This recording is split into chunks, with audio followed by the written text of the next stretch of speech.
बिस्मिल्लाहिर्रहमानिर्रहीम। अस्सलाम वालेकुम दोस्तों, मैं इस वक्त मौजूद हूँ लक्ष्मण चौतरा। वहाँ पे जब सैलाब के दौरान सूरत हाल थी, आज मैं थोड़ा सा उस हवाले से आपको एक दिखाना चाह रहा हूँ कि उस वक्त क्या हालात थे और इस वक्त क्या सूरत हाल है। तो ये जनाब पीपल का पेड़ है, तकरीबन ये सदियों पुराना यहाँ पे दरख्त था जो कि बिल्कुल ठीक था। तो जब सैलाब आया तो सैलाब का पानी यहाँ तक ऊपर तक आ चुका था, ये सारा पानी था। तो उसमें ये देखें जनाब, उसमें इस पेड़ को भी गिरा दिया। दरिया ने सारी इधर से मिट्टी जो थी वो सारी पानी के साथ बहा ली, तो ये दरख्त भी गिर गया। उसके साथ ये आप देख सकते हैं, ये मंजर नज़र आ रहा होगा, इसे लक्ष्मण चौतरा कहते हैं। तो ये सारा उस वक्त दरियाई पानी था इस जगह पे, ये सारा पानी पानी था।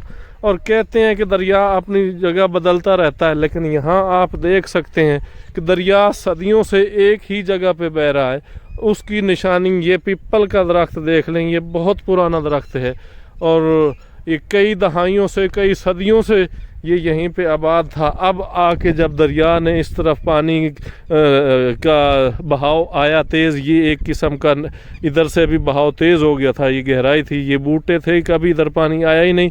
तो ये इस जगह से इसने सारी मिट्टी आगे खींच ली। तो इन घरों को भी ये दीवारें सारी नई बनी हुई हैं, गिर गई थी। और ये पीपल का पेड़ भी नीचे गिर गया, वो भी नई बनी है दीवार, मकान भी नए बने हैं, इनका भी बड़ा नुकसान हुआ। तो ये सबसे जो बड़ी मुझे हैरत वाली बात लगी, ये पीपल का पेड़ बहुत पुराना था जो कि अभी गिर चुका है, आपके सामने है।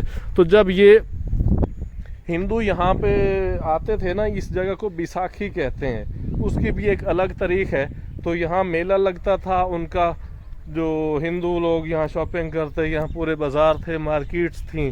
तो ये जनाब बड़ी उनकी तारीखी जगह है। उसके बाद उनके ये चबूतरे थे जहाँ से वो ये यहाँ पे ये सीढ़ियाँ बनी हुई थी, ये यहाँ पे आके सीढ़ियों पे उतरते और यहाँ पे अपने आके पूजा पाठ करते। एक चबूतरा वो बना हुआ है, दूसरा जो राम चौतरा है वो उस साइड में है। वो मैं आपको ये कैमरा जूम करके, ये जनाब ये जो आप देख रहे हैं ना, ये राम चौतरा है। उसके आगे भी जनाब इसी तरह के बने हुए हैं इबादत की जगह उनकी। तो ये आप देख सकते हैं, ये पूरा राम चौतरा है। ये उसका राम का जो मंदिर था ये वो नज़र आ रहा है आपको। उसके साथ आगे उसके चबूतरे भी हैं जहाँ बैठ के वो इबादत, और नीचे फिर सीढ़ियाँ हैं उसी तर्ज का। इस साइड में भी ये सीढ़ियाँ, अभी ऊपर रेत आ चुकी है लेकिन ये स्टेप बाय स्टेप बने हुए हैं। यहाँ से आपको वो मंदिर की भी नज़र आ रही होगी बिल्डिंग। तो ये यहाँ से आके लक्ष्मण चौतरा इसे कहते हैं, वहाँ आते, वहाँ से ये नीचे इस सीढ़ियों के ज़रिए यहाँ पे आके स्नान करते। तो फिर वो जनाब अपनी जो थी उनकी पूजा पाठ वो यहाँ पे अपने पूरे करते। ये भी चबूतरा बना हुआ है, ये उस वक्त से मौजूद हैं और इससे आगे जाके बिल्डिंग शुरू होती हैं। तो ये यहाँ तक सारा दरियाई पानी पानी था। ये इधर से अब आप इस वक्त दरिया की कंडीशन देख लें कि यहाँ पानी का नाम और निशान तक नहीं है, बस वही बहाव है नॉर्मल मामूली सा। और लग रहा है जैसे ये अब, क्योंकि लाहौर का पानी भी इसी में आता है, वो जो गटर का जो उन चीज़ों का, क्यों अब पीछे से इंडिया से पानी बिल्कुल बंद हो चुका है।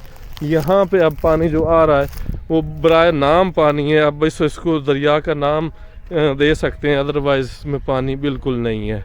तो जो जब पानी था तो उस वक्त आपने हालात देखे कि उस वक्त यहाँ पे ऐसा सवाल ही पैदा नहीं होता था कि यहाँ पे कोई आ सके। ये देखें अब आगे ब्रिज जो आ रहा है पुराने हेड का, वो बिल्कुल जनाब इसने ये सारी जगह जो थी ना, यहाँ ये सारा एरिया, ये सारे दरख्त थे, इस तरह बूटे थे, तो बड़ा जंगल सा था। लेकिन अब पानी के बहाव ने सब कुछ ख़त्म कर दिया, सारा पानी बह गया है, सारा पानी यहाँ चलता रहा है। बड़ी स्पीड थी, वहाँ से भी टूटा था, पीछे भी 2-3 जगहों से ये टूट गया, ओवरफ्लो की वजह से ये टूट गया था। यहीं से ये टूटा और पीछे से जो ये पीछे हमारे गांव की तरफ गया। तो ये अब इस दरिया की ताज़ा सूरत हाल आप देख सकते हैं कि दरिया वो दरिया रावी नहीं लग रहा जिसमें जनाब इतने इलाके को तबाह बर्बाद कर दिया है। तो बड़ी तफसील से मैंने आपको सारा दिखा दिया, आपको अंदाज़ा हो गया होगा कि सैलाब की नौयत का था। तो अभी एक जगह यहाँ से भी दरिया टूटा था, ये भी वो जगह पड़ी है। तो अब जनाब ये आप देख सकते हैं, और मज़ीद मैं आगे आ गया हूँ तो मैंने कहा आपको क्लोज से दिखा दूँ।